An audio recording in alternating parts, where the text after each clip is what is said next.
Gimme a Break wasn't just another sitcom about a housekeeper. It was a show where heart met chaos, where one woman held a fractured family together while dealing with her own demons. But behind Nell Carter's powerhouse voice and those wholesome family moments, nothing was simple. Stars clashed, addiction spiraled, and one decision nearly destroyed everything. These are 20 secrets about Gimme a Break, and the bonus? A prop that nobody expected to survive. Get ready, because this story goes darker than any episode ever did. Number 20. The show was born from a real-life tragedy. Give me a break, I sure deserve it. It's time I made it to the top. Give me So a I'm break. glad. Okay, but Yeah. this time you're promoting a show. A show. Show, And wow. together with him, Tito Gus, it's Dexter, then Pinky. Before Gimme a Break ever made it to screen, there was pain. The concept came from producers Mort Lachman and Cy Rosen, who were inspired by the story of a housekeeper who stepped up to care for children after their mother died. It wasn't fiction dressed up as reality. It was reality dressed up as comedy. The pilot established this immediately, Nell Harper moving in to help Police Chief Carl Kaniski raise his 3 daughters after losing his wife to cancer. That foundation, grief mixed with responsibility, gave the show emotional weight most sitcoms avoided. Norman Lear's influence hung over the project even though he wasn't directly involved. The show borrowed his philosophy, tackling serious subjects, but never forgetting to make people laugh. Death, loss, single parenting, raising kids in crisis, it was all there from episode 1.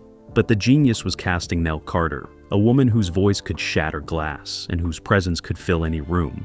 She didn't just play a housekeeper, she played a surrogate mother, a friend, a protector, and the emotional anchor for a family drowning in grief. That authenticity made audiences invest immediately, because they recognized the pain beneath the punchlines. Number 19. Nell Carter was a Broadway legend before television. Reintroducing us to the music of Fats Waller, sweet little Nell Carter won a Tony for Ain't. Who knows what tomorrow brings? When Nell Carter signed on to play Nell Harper, she wasn't unknown hoping for a break. She was already a Tony Award-winning star. Her performance in Ain't Misbehavin' on Broadway had made her a sensation, a triple threat who could sing, act, and command a stage like few others. She brought that power to television, and it showed in every scene. Carter didn't do anything subtle. She was big, bold, and unapologetically herself, filling every frame with energy that couldn't be contained. But television was different from theater. The cameras were inches from her face. The performances had to be scaled down, controlled, refined. Carter struggled with that adjustment initially, playing to the back row when there was no back row. Directors had to pull her back, reminding her that less was more on screen. But once she found the balance, she became unstoppable. Her comic timing was impeccable, her dramatic moments devastating, and her musical numbers, when the show allowed them, were showstoppers. Carter didn't just star in Gimme a Break, she elevated it, bringing a level of talent that sitcoms rarely saw. She was overqualified for television, and everyone knew it, but she committed fully, treating every episode like opening night on Broadway, giving audiences a masterclass in performance every single week. Number 18. The Chief was played by an actual police officer's son. So the chief of police and his family really were tied up. Chief, I'm sure our viewers would like to know how Get me down. Ooh, Give me a break. yeah, yeah. Dolph Sweet, who played Chief Carl Kaniski, brought authenticity to the role that went beyond acting. His father had been a police officer, and Sweet grew up around law enforcement, understanding the pressure, the pride, and the toll the job took on families. He didn't have to research the character. He'd lived with one his entire childhood. That background informed every choice he made, the way he carried himself, the authority in his voice, the weariness in his eyes after a long shift. Sweet made the Chief feel real, a man doing his best to raise daughters alone while carrying the weight of a dangerous job.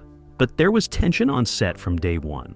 Sweet was old school, a trained stage actor who believed in discipline and preparation. Carter was explosive, improvisational, constantly pushing boundaries. They clashed over tone, over pacing, over how scenes should be played.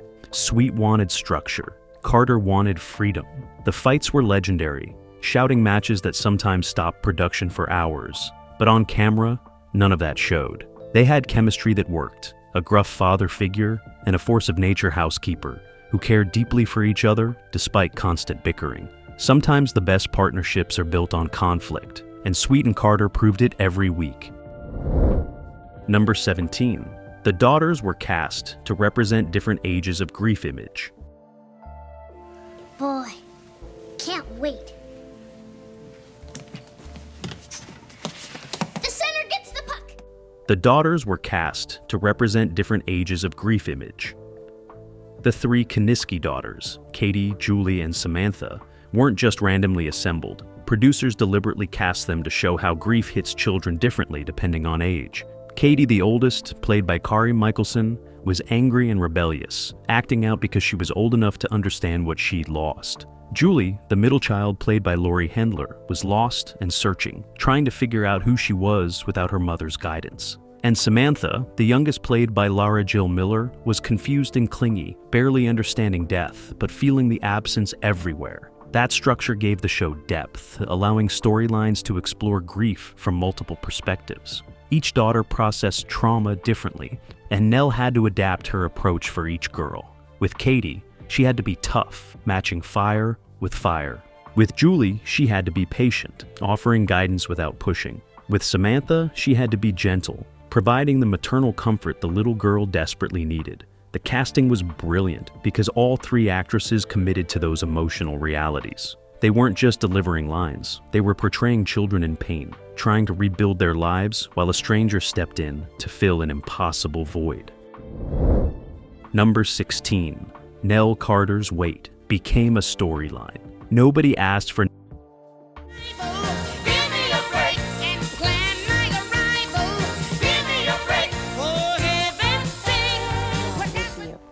Really?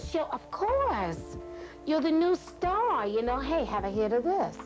Now you say they. Network executives couldn't leave Nell Carter alone. From the first season, they pressured her about her weight, suggesting storylines about dieting, about health scares, about her character trying to lose pounds. Carter resisted initially, refusing to let her body become the show's focus. But the network kept pushing, and eventually, storylines appeared.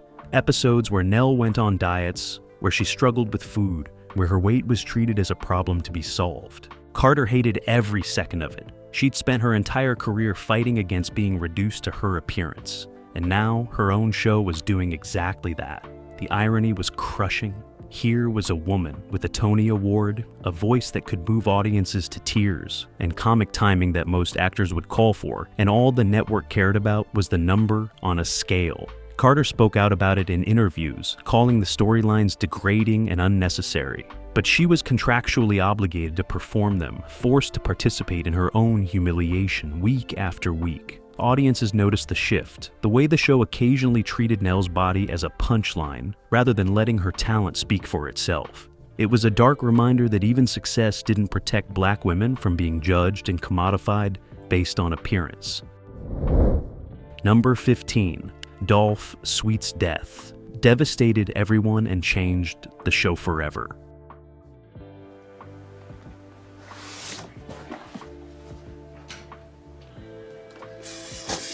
Damn! Yeah, I'll probably go bowling. You usually get a good lane Christmas Eve. Tipsy, why don't you spend... Season 4, Episode 9, May 1984. Dolph Sweet died of cancer, and Gimme a Break had to figure out how to continue without its patriarch. The chief had been the show's foundation, the reason Nell was there in the first place. Losing him meant losing the entire premise. Producers debated canceling the series entirely, but NBC wanted to continue, so they made a choice that divided fans forever. They called off the chief and had Nell stay with the girls anyway, now as their legal guardian rather than their father's employee. The shift was jarring, changing the show's entire dynamic overnight. The grief was real this time. Not just scripted emotion, but genuine loss. The cast mourned Sweet off camera and on, their performances in the tribute episode raw and devastating. Nell Carter barely held it together filming those scenes, tears streaming down her face as she said goodbye to a man she'd fought with constantly, but respected deeply. The show never fully recovered from Sweet's death. It tried bringing in new characters and new storylines, but something essential was gone. The heart had been ripped out, and no amount of reconfiguring could replace it. Number 14. The show tackled serious issues other sitcoms ignored. Face on the old one, ready for anything. Playing with fate, not a moment too late.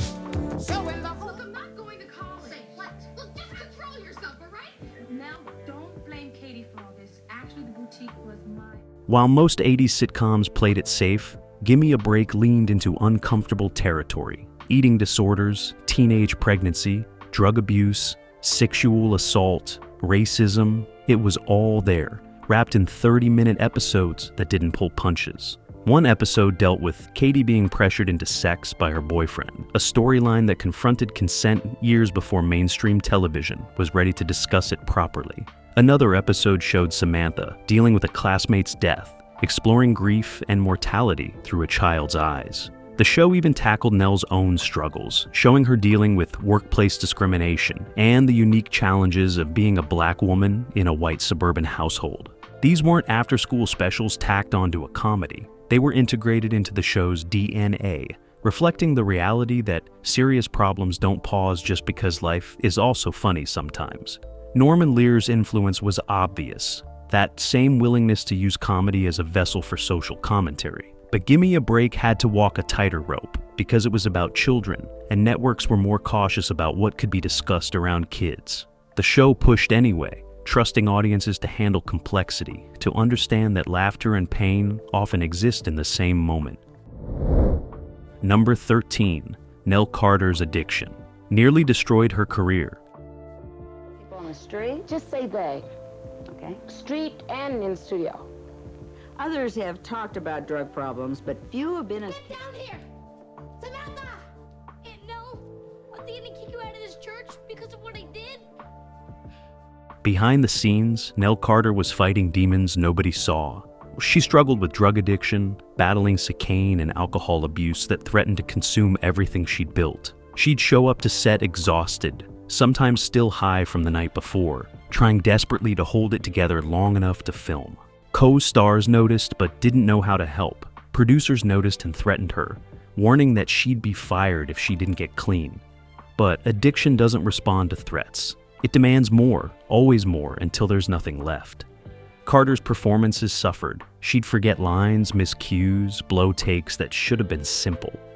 The live studio audience could feel something was wrong, the energy off, the timing fractured. Finally, after a particularly bad episode where she nearly collapsed on set, Carter checked herself into rehab. She disappeared for weeks, the show scrambling to write around her absence, bringing in guest stars and focusing on supporting characters to fill the void. When she returned, she was different, quieter, more fragile, but determined to rebuild. She spoke openly about her addiction later, refusing to hide or sugarcoat the struggle. She wanted people to know that success didn't make you immune to pain, that fame didn't fix broken pieces, that sometimes the person making everyone laugh is drowning inside.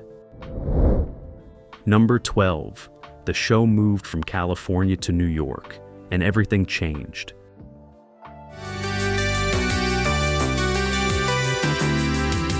Give me a break, now I know what it takes. I'm putting a new face on the... Now, legally, I can take him without your blessing. Season 5 brought a massive shift. The Kaniski family moved from their California suburb to New York City, and the show's entire identity changed with them.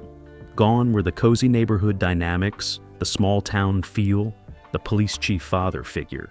In came Manhattan, with new characters, new storylines, and a completely different vibe. Producers thought the move would inject fresh energy, attract new viewers, and allow for bigger storylines. Instead, it confused loyal fans who'd invested in the original premise. The move also brought new cast members, including Rosie O'Donnell and Thelma Hopkins, who added different energy but couldn't replace what had been lost. The show became more frenetic, more focused on Nell's life outside the family, less interested in the girls who had been central from the beginning. Ratings fluctuated wildly, some episodes drawing huge audiences, others tanking completely. Critics were divided, some praising the bold reinvention, others mourning the warm family sitcom that had disappeared. The New York seasons had their moments, sharp writing and strong performances, but they felt like a different show entirely, connected to the original only by Nell Carter's presence and the fading memory of what Gimme a Break used to be. Number 11, Rosie O'Donnell, got her start and almost got fired.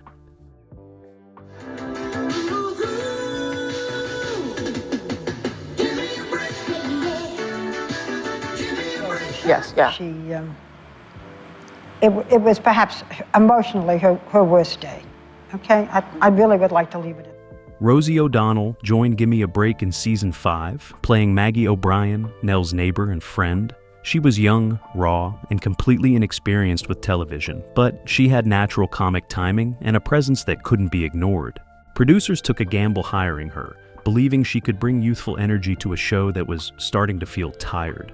But O'Donnell clashed with Carter almost immediately. She was confident, opinionated, and unwilling to defer to anyone, even a Tony Award winner who'd been carrying the show for 5 years. Carter saw O'Donnell as disrespectful, a kid who didn't understand the work required to make comedy look effortless. O'Donnell saw Carter as controlling, someone who wanted the spotlight exclusively. Their fights were explosive, screaming matches in dressing rooms that the entire crew could hear. Producers considered firing O'Donnell multiple times, worried that the drama wasn't worth whatever she brought to the show. But her character was popular with audiences, bringing a scrappy edge that worked well against Carter's larger-than-life personality. So they kept her, managing the tension as best they could, keeping the two actresses apart except when cameras were rolling. O'Donnell survived, using Gimme a Break as a launching pad for a massive career in stand-up, talk shows, and film. Number 10, the theme song changed multiple times, and fans hated it. Give me a break, I sure deserve it. It's time I made it to the top.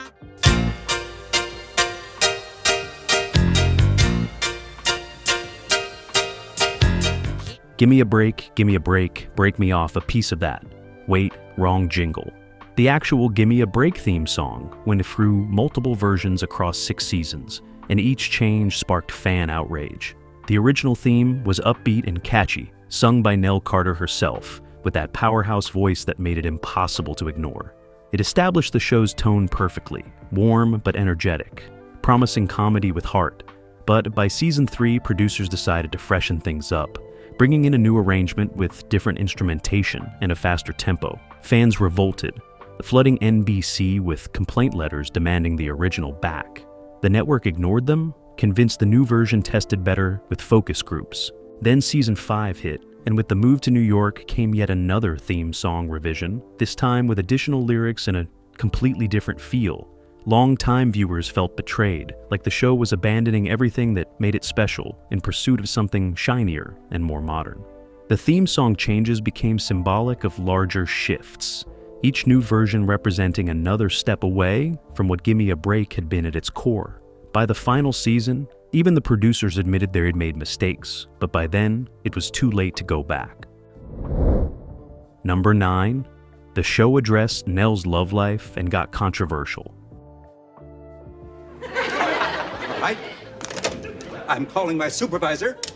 He will see that your phone is turned off forever. A job where it's strictly acting, and it said singer Nell Carter was okay in the role. For 5 seasons, Nell Harper barely had romantic storylines, her entire existence revolving around the Kiniski family and their needs. But in later seasons, producers finally gave her a love life, and it immediately became controversial. They introduced male characters interested in Nell, creating storylines about dating, relationships, and intimacy. Some episodes handled it beautifully, showing a woman deserving of love and affection beyond her caretaker role. But other episodes leaned into stereotypes, making Nell desperate or pathetic, hungry for male attention, in ways that felt degrading. Carter fought those characterizations hard, demanding rewrites that respected her character's dignity. She refused to let Nell become a punchline, a lonely woman whose romantic failures were played for laughs.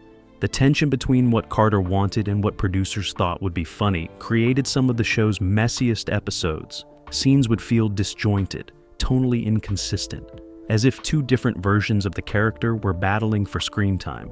Audiences noticed, sending letters supporting Carter's position, arguing that Nell deserved better than being reduced to romantic comedy tropes. The show eventually backed off, giving Nell's love life less focus and returning attention to family dynamics. But the damage was done, another example of how the show struggled to honor its lead character while chasing ratings. Number 8. The live studio audience could make or break episodes. Is that our old tape recorder? Mm-hmm. And the old tape is still on it. Listen. Last week in New York.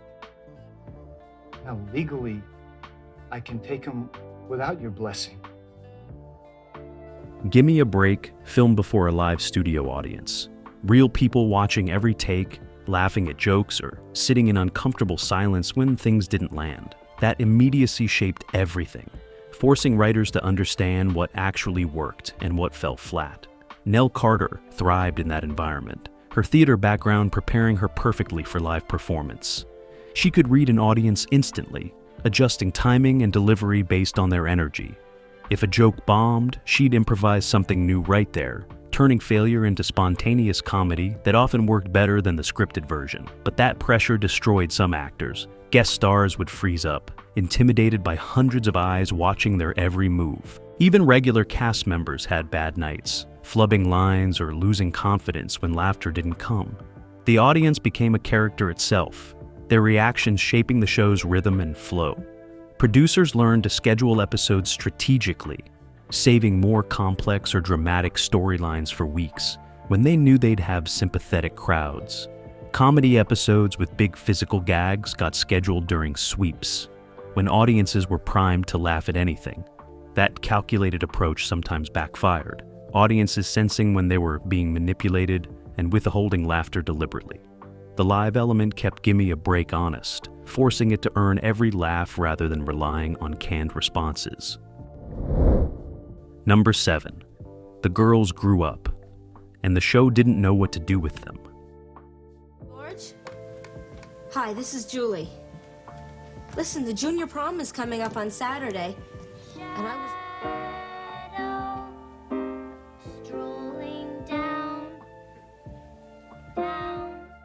Watching the Kaniski daughters age in real time created problems nobody anticipated. Katie, Julie, and Samantha started as children who needed Nell's guidance and protection. But by season 4 and 5, they were teenagers and young adults with their own lives, their own problems, and less need for a live-in caretaker.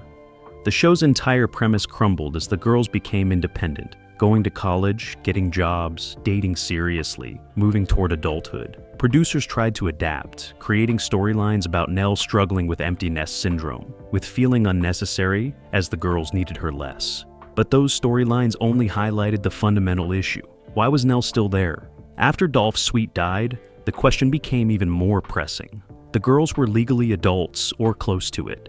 They didn't need a guardian anymore. So the show did what desperate sitcoms always do. It brought in a kid. Joey Lawrence joined the cast as Joey Donovan, Nell's young charge, giving her someone to mother again. The addition felt forced, a transparent attempt to recreate earlier dynamics with a cute kid who'd provide easy laughs. Fans saw through it immediately, recognizing the move as proof that the show had run out of organic stories to tell. Number 6. Thelma Hopkins. Brought soul, but arrived too late. I'll be true to. Now, what else can I do? I mean, I have a retroactive pay raise, but I won't get that for you. Thelma Hopkins, best known from Tony Orlando and Dawn, joined Gimme a Break in season 5 as Addie Wilson, Nell's childhood friend. She brought incredible energy, musical talent, and a chemistry with Carter that felt genuine and lived in. The two had known each other for years before the show, performing in similar circles, and that history translated to screen. Their scenes together crackled with authenticity, two black women supporting each other, laughing together, surviving together. Hopkins elevated every episode she appeared in, bringing a warmth and groundedness that had been missing since Dolph Sweet's death. But she arrived too late to save the show. By season 5, Gimme a Break was already in decline, bleeding viewers, struggling with identity, limping toward cancellation. Hopkins did everything she could, delivering stellar performances week after week, but she couldn't reverse momentum that had been building for years. Fans appreciated her presence, recognizing that she made the show better, but appreciation wasn't enough to overcome fatigue with a series that had lost its way. Hopkins deserved better, a show that could properly showcase her talents instead of one that was circling the drain. She brought soul to a show that desperately needed it, but even soul couldn't resurrect what was already dying. Number 5. The show got canceled and nobody was surprised. Guard just like a dragon, and I'm not gonna let a soul in you to see you. Besides, from the way you're looking right now, you wouldn't want a dead dog to see you anyway. Cheers to Punky Brewster, family ties and all the rest. Each week they've entertained us. May 12th, 1987. Gimme a Break aired its final episode, and the response was mostly silence. No outcry, no Save Our Show campaigns, no protest outside NBC headquarters. Just quiet acceptance that it was time for the show to end. 6 seasons was a respectable run, longer than most sitcoms ever achieved, but by the end, everyone was exhausted. The cast was ready to move on, tired of the drama, the rewrites, the constant battles over creative direction. Nell Carter was particularly burnt out, having carried the show through impossible circumstances, through co-star deaths, through network interference, through her own addiction struggles. She'd given everything to Gimme a Break, and it had taken everything from her. The final episode didn't attempt a grand farewell or emotional closure. It was just another episode, slightly more sentimental than usual, but nothing special. That anticlimactic ending felt appropriate somehow. A show that had once been revolutionary, going out with a whimper instead of a bang. Syndication saved Gimme a Break from complete obscurity, reruns playing throughout the 90s, and introducing new generations to Nell Carter's brilliance. But the cancellation itself was merciful, putting an end to something that had been suffering for too long. Number 4. Nell Carter's later years were marked by health struggles. I tell you, Nell, I'd put in my retirement papers tomorrow if I didn't have 3 kids. It's getting to be just... I had a problem. You know, it's the end thing to be the victim. So you have to understand, I had a show with children. After Gimme a Break ended, Nell Carter kept working, taking roles in theater, television, and film, but her health deteriorated rapidly. She'd survived addiction only to face diabetes, which ravaged her body for years. She had 2 brain aneurysms in the early 90s, both requiring emergency surgery, both leaving her weakened and vulnerable. She gained and lost weight dramatically, her body betraying her even as her talent remained sharp. Financial problems plagued her constantly, medical bills piling up, work becoming sporadic as Hollywood moved on to younger stars. She filed for bankruptcy, a humiliating admission that decades of success hadn't provided security. But Carter refused to disappear, refused to be forgotten. She took any role offered, performed in small theaters, sang at clubs, determined to keep working no matter what. Her final years were a testament to resilience, a woman who'd been knocked down repeatedly but kept getting back up. She appeared on Roseanne, Hangin' with Mr. Cooper, and various game shows, always bringing that same energy, that same undeniable presence. Younger audiences who'd never seen Gimme a Break discovered her and were stunned by her talent. She proved that greatness doesn't fade even when the industry stops paying attention. Number 3. The show's legacy lives in the performers. It launched.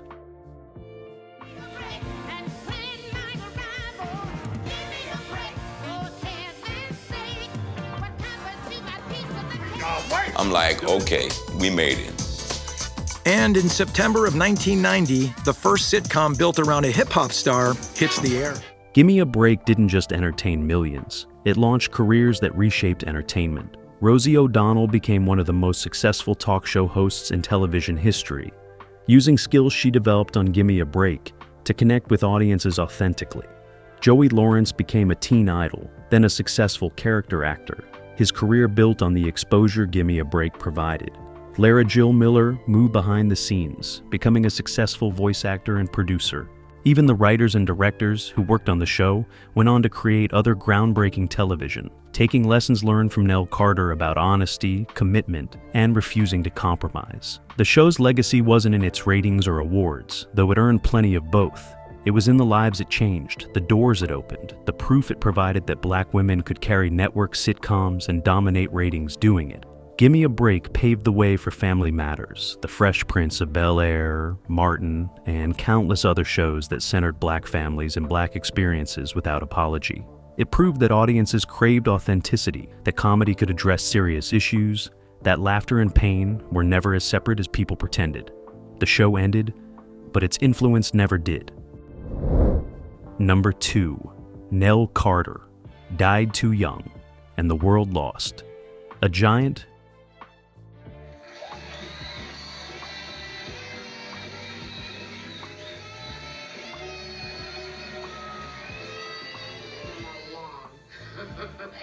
The label is GJG, and it's been like a prototype of my partner's.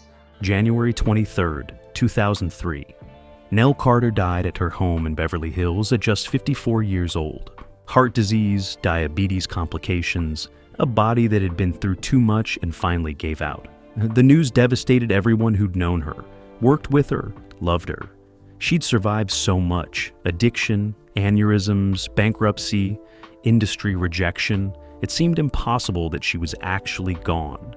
Tributes poured in from across entertainment, from Broadway legends who'd shared stages with her, from television stars who'd watched her dominate sitcoms, from musicians who'd heard that voice and understood they were witnessing something transcendent. Rosie O'Donnell cried on her talk show, admitting that despite their conflicts, Carter had taught her everything about comedy, about presence, about refusing to shrink yourself to make others comfortable. The cast of Gimme a Break reunited for her memorial, standing together for the first time in years, united in grief for a woman who'd given them all so much. Carter's death felt especially cruel because she'd never received the recognition she deserved. No Emmy wins despite multiple nominations, no Kennedy Center honors, no Presidential Medal of Freedom. The industry had used her talent, profited from her brilliance, then discarded her when trends shifted. But those who knew understood.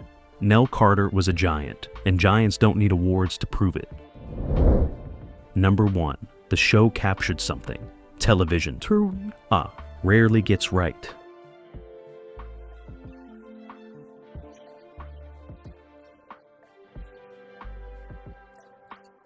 So just sit down, don't run off. Can't be right there. 3 o'clock in the morning, huh? Gimme a Break succeeded where so many sitcoms failed. It captured genuine love between people who aren't related by blood, but become family anyway. Nell Harper wasn't just a housekeeper collecting a paycheck. She was a woman who chose to stay, who chose to love 3 girls who'd lost their mother, who chose to honor a dead friend's memory by becoming something she never planned to be, a parent. That choice, renewed every single day for 6 seasons, was the show's real story.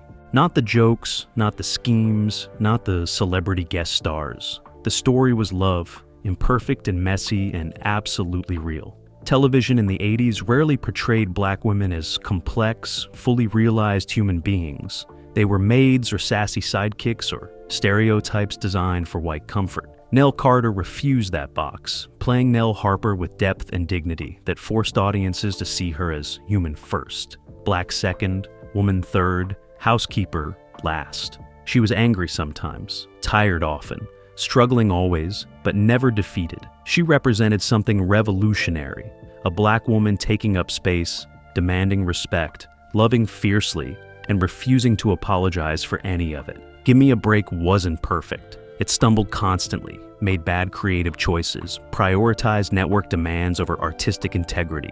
But at its core, it got something fundamentally right about family, about grief, about survival. Bonus fact, Nell's apron became a museum piece, worth thousands after. Because you feel like she's leaving you behind. That's not it. Yes, it is. No, it's Yes. It's pretty crummy. I wouldn't do it. Once upon a midnight dreary, while I pondered, weak and weary. What time have you got? After Gimme a Break ended, most costumes were sold off cheaply or donated to thrift stores, a forgotten relics of a show that had faded from cultural memory.